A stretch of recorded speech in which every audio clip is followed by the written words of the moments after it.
que quando você coloca nas mãos do Senhor, jamais você ficará decepcionado, porque Deus é fiel e Ele cumpre com a tua palavra na vida daquele que crê, na vida daquele que confia nele. O milagre acontece, as pessoas começam a realizar os seus sonhos através da confiança em Deus. E eu creio que, como eu e você estamos nesta noite aqui, confiando num Deus vivo, num Deus poderoso, as realizações dos nossos sonhos vão acontecer e Deus vai ser glorificado na nossa vida. A palavra de Deus nos fala que aqueles que confiam no Senhor serão como os montes de Sião que não se abalam. Quer dizer, quando vir a dificuldade, quando vir a tribulação, quando vir realmente aquele momento a qual a pessoa pensa que não vai suportar, ela não vai se abalar.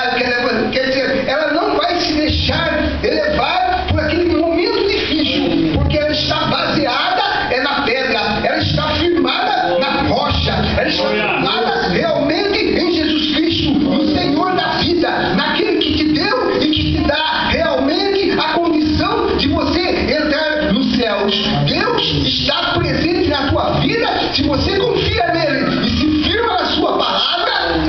Com certeza você terá uma vida abençoada.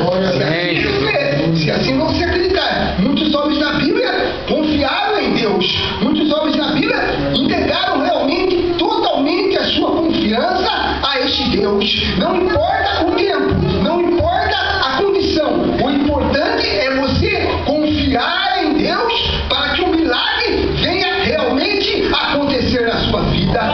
Quando nós realmente nos entregamos a Deus, nós temos alguns jogos na Bíblia, vamos relacionar, vamos falar de alguns, vamos falar hoje do profeta Daniel.